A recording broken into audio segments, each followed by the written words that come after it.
Well, New York Times reporter Judith Miller has been covering the Islamic world for almost 20 years, and she provided NBC News with some insight. I don't think he's crazy. He is devious, he is clever, he is relentless, and he is patient. But he is not a madman. But he is not a madman. Judith Miller is a reporter for the New York Times. She's covered the Arab world since 1983, when she was chief of the Times Cairo bureau. Is calling this even fanaticism too simplistic? Fanatic is actually a very good word to describe them. They are highly motivated, they are highly disciplined, and we underestimate them at our peril. Understanding them is critical, too. What would motivate a young man, average age of a suicide bomber is 22, to sacrifice his life as an unknown number did? I think despair is partly responsible for this wave of suicide bombings. Because they have nowhere else. Because they have nowhere else to go. I mean, I have interviewed so many of these young people with so much hope for the future and so few prospects. Especially the educated ones. Especially the educated ones. Dr. Gerald Post is a professor of political psychology at George Washington University. He's also a psychiatrist. These people are distinctly not psychologically disturbed. In fact, interestingly, psychiatrically disturbed individuals are expelled from the groups because they're considered a security risk. Many say it's a perversion of Islam, that the Quran condemns suicide. But radical Islamic sects do not call it suicide. In their interpretation, not to act is immoral. The motivation for these acts is both religious and social. And the social motivation is a fusion of nationalism and radical Islam. What did America do to unleash this hell upon us? Well, according to Osama bin Laden, we defiled sacred Saudi and Islamic soil. When?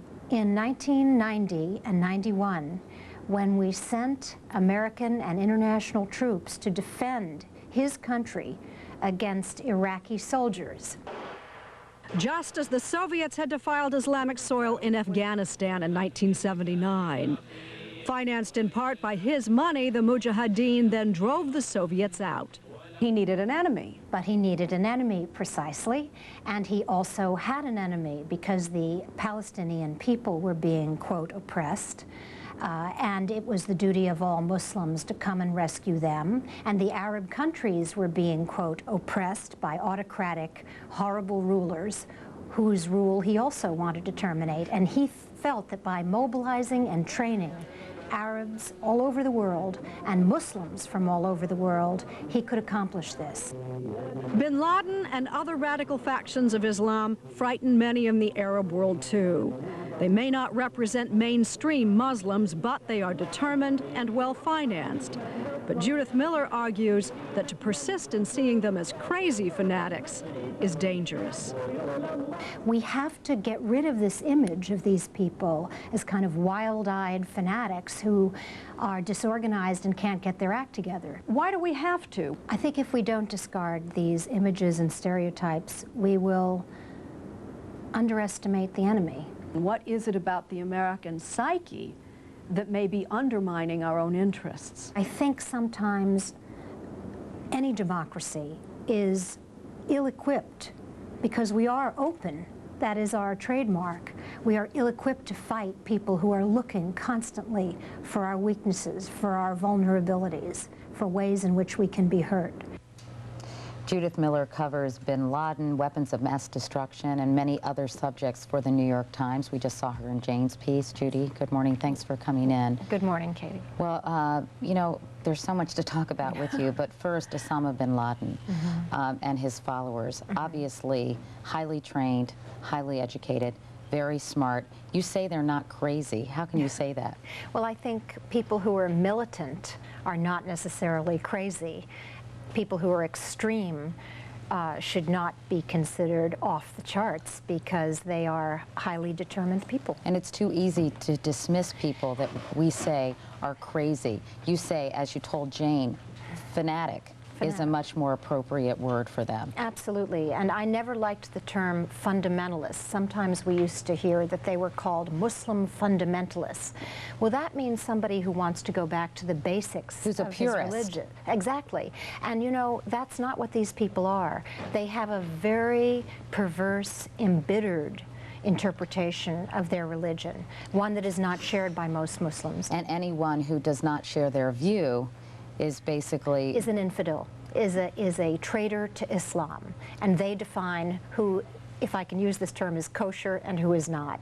And so this all basically dates back to the Gulf War, or was this sentiment pretty strong even prior to that? It's been strong much for a long, long time in the region, and long before the Gulf War. But did the U.S. become the clear-cut enemy during the Gulf War because, Yes, it in did. fact, we came to Saudi Arabia? Because we came to Saudi Arabia to defend them, but the fundamentalists, as they call themselves, and I call them fanatics, did not see it that way.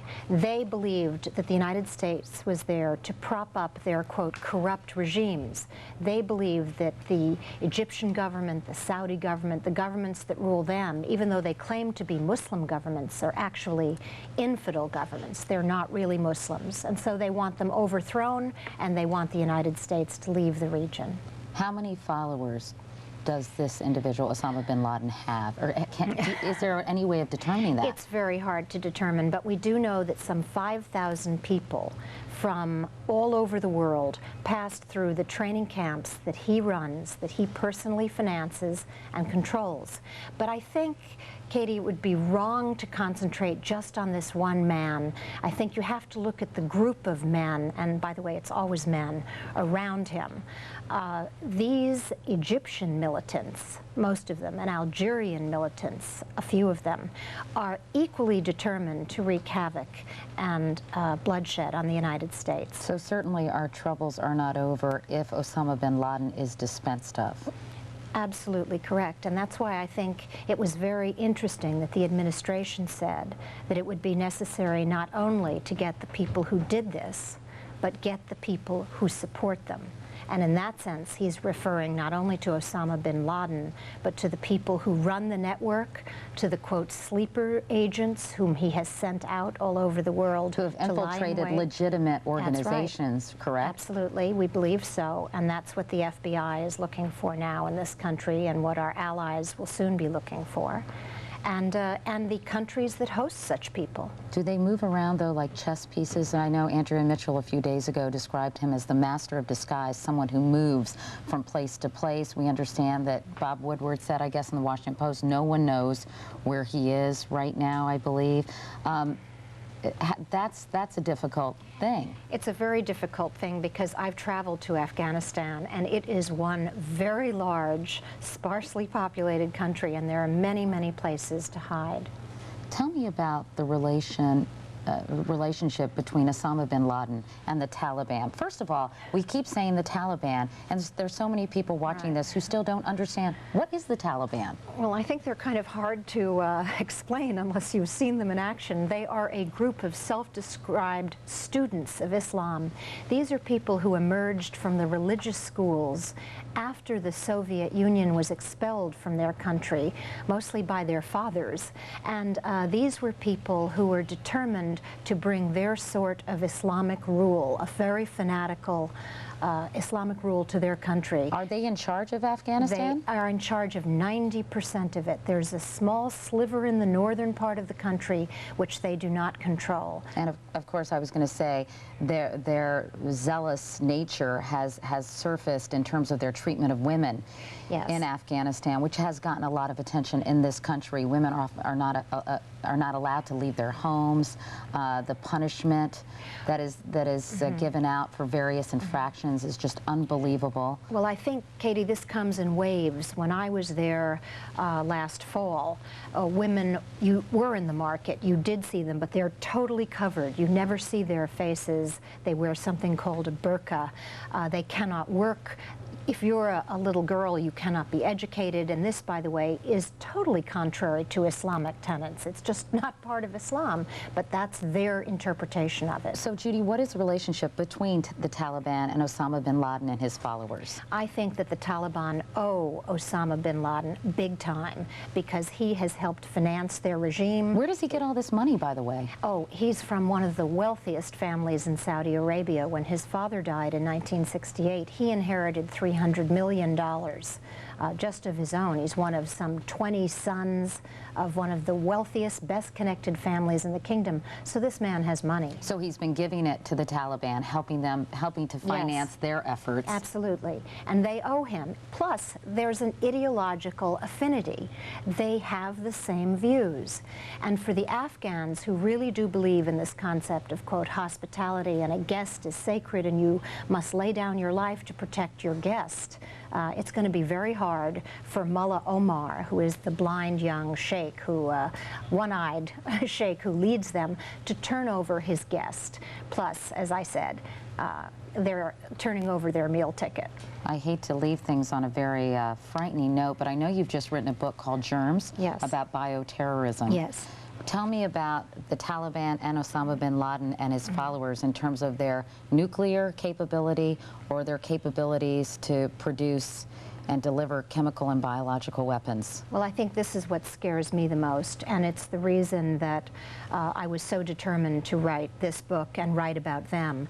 Osama bin Laden and Muslim fanatics like him are absolutely determined to get their hands on chemical and biological and nuclear weapons.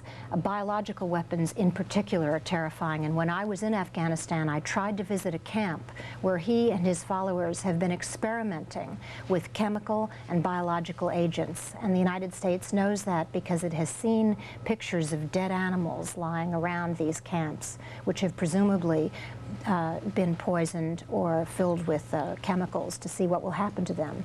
And I think one reason the Bush administration is determined now to do something about this problem is that this time they attacked America with a conventional weapon, that is one of our own planes loaded with jet fuel, 4 of them in this horrible simultaneous attack. But next time, we could be attacked with weapons of mass destruction, with biological weapons, which could make thousands and thousands of Americans sick. And that's why I think the Bush administration and the Clinton administration before Bush was determined to try and begin to prevent such groups from getting their hands on such horrible weapons. And their nuclear capabilities? Not yet. They don't have nuclear weapons. Afghanistan does not. Pakistan, which is its rather fanatical neighboring state and is now being asked to help the United States, they do have nuclear weapons. This technology is spreading, and it poses a danger to all democracies, and I think to all civilized people. And do you think Pakistan will share its information on nuclear weapons with Afghanistan, or do you think in this instance will be supportive of the United States and stand behind U.S. military action? I think Pakistan has a very difficult decision to make, and I know that administration officials are hoping that they make the right decision, because if they do not, it will be very costly for the Pakistani people. It's hard to really even digest all this. Judith Miller from the New York Times, a real expert on this part of the world and on Osama bin Laden. Thank you for your insight. Thank you. We really appreciate it.